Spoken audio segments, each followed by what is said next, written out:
Mean what you say.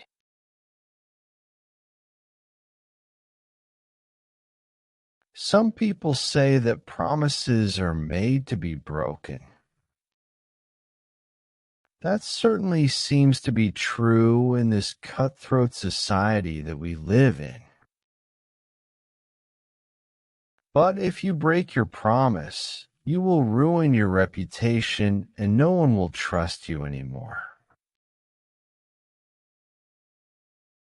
So whenever we say, "I give you my word," we should mean it. There is nothing worse than to be let down by others because they have not kept their promises. In fact, it isn't so difficult to keep promises. Just remember never to promise anything we are not sure we can live up to. In short, therefore, to be trustworthy, we should always say what we mean and mean what we say.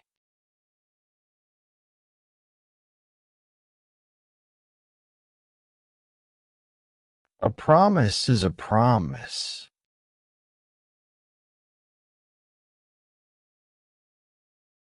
Larry is talking to his classmate, Hetty. Hey, Hetty, what seems to be bothering you? I don't understand why my boyfriend finds it so hard to keep his word. What has he done this time? Well, he made a date with me to see a movie last night, but he stood me up. What a lousy guy. I know. And there's nothing worse than to be in love with such a guy. Why don't you just dump him? I can't. Why not? I promised I'd never leave him. And a promise is a promise. Oh, boy.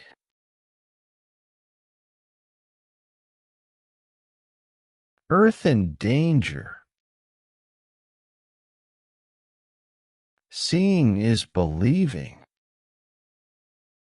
But seeing a huge rock half the size of Earth smash into Jupiter in July 1996 was incredible. Can you imagine what would happen if Earth collided with a huge space rock? It would be disastrous. In fact, it is thought that a meteor killed the dinosaurs millions of years ago. A rock like the one that hit Jupiter could split Earth in two. Doing nothing about it is like waiting for the end of the world. So scientists plan to start a project to identify all space rocks that could hit Earth.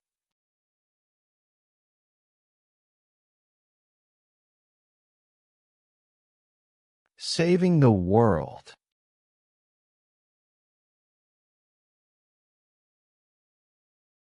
A student is talking to her teacher.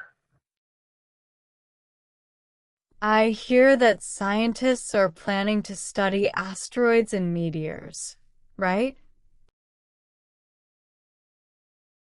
Yes, they want to determine whether Earth is in danger of being struck by such a rock. What if they discover that a big one is coming straight for us? In that case, there are two things they can do. They can launch rockets to push the rock off its course. So that it will miss Earth, right? Right? And if that fails, we can try destroying the rock with nuclear missiles. Wow. I never thought that nuclear weapons could save the world instead of ending it.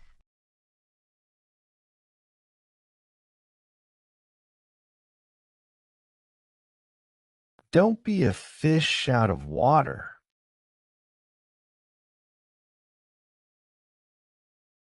Do you sometimes have a hard time understanding what Americans are talking about among themselves? Do you want to know why? The answer is Americans are crazy about using slang. They tend to overdo it, though. Otherwise, slang is fun to use. You should try it. And some slang is easy to understand. For example, if someone is off the hook, it means that he is no longer in trouble. The hook is a fish hook. If a fish is on the hook, of course, it is in trouble. If it is off the hook, then it is out of danger. Didn't we tell you slang is fun? Besides, it should at least help you feel more at home and not like a fish out of water when you speak to Americans.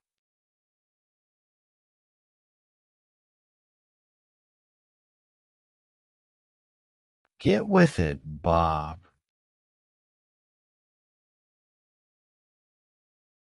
Bob, who is Chinese, is speaking to his American classmate, Jill.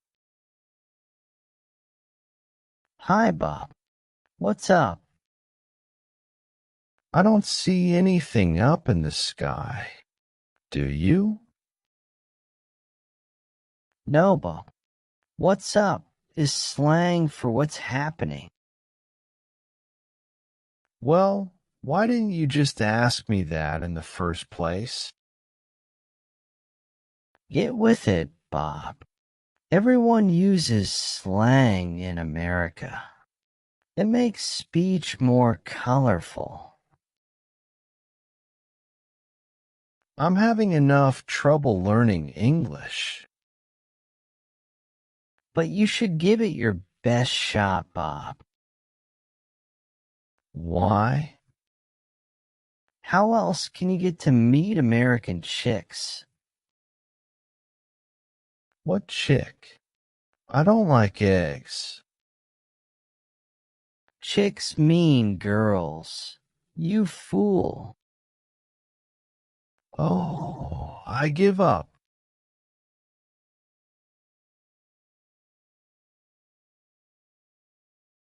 The Amish. In the heart of America, in the states of Pennsylvania, Ohio, and Indiana, live some people who are not your typical Americans. In order to lead simple lives, they don't use cars. Instead, they drive horse-drawn buggies. They don't use electric lights either, not to mention telephones. They make their own clothing, which looks ancient. And to make matters worse, they don't speak English but German among themselves. These people are the Amish. They settled in America almost 300 years ago. Most of them are farmers who stay away from the temptations of the city. As modern life becomes more and more complicated, the Amish way of life seems to make more and more sense.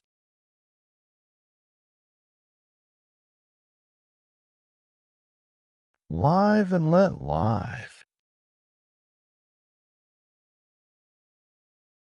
Paul and Wendy are talking about the Amish. What do you plan to do in the summer, Wendy? To be frank, I haven't made any plans. What about you? I'm thinking of going to Indiana. What on earth for? To tell the truth, I want to see how the Amish people live. What for? From what I hear, they're boring people. To be honest, I think they're kind of weird. Nonsense. In fact, their simple way of life is quite appealing to me. Well, to each their own, I guess. Exactly. I wish more people would just live and let live.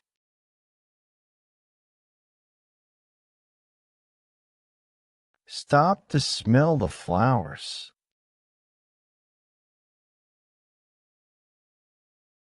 In the hustle and bustle of modern-day life, people seldom stop to enjoy the beauty of nature.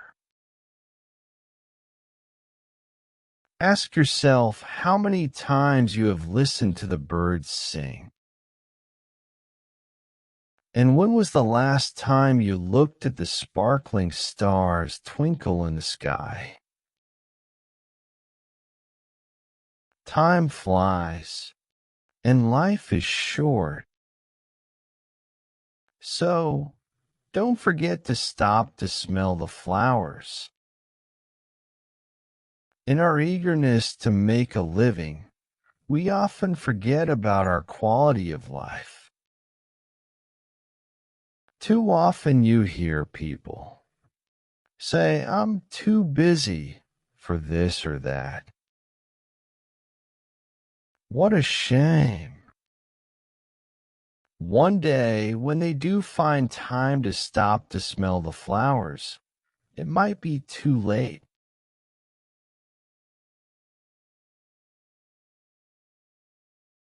Being around nature. Ruby is trying to get her friend, Tony, to go birdwatching with her. You really should get some exercise, Tony. Why don't you come bird watching with me this weekend? That sounds boring. What's bird watching all about anyway? Bird watchers study birds in their natural surroundings. It's a great hobby. What's the fun in that? We enjoy listening to different birds sing, looking at them fly and watching how they behave. What else? Well, it's also relaxing to be around nature, and walking in the mountains helps keep you fit. Nothing's more relaxing than watching TV in my air-conditioned room. You're hopeless. And you're bird-brained.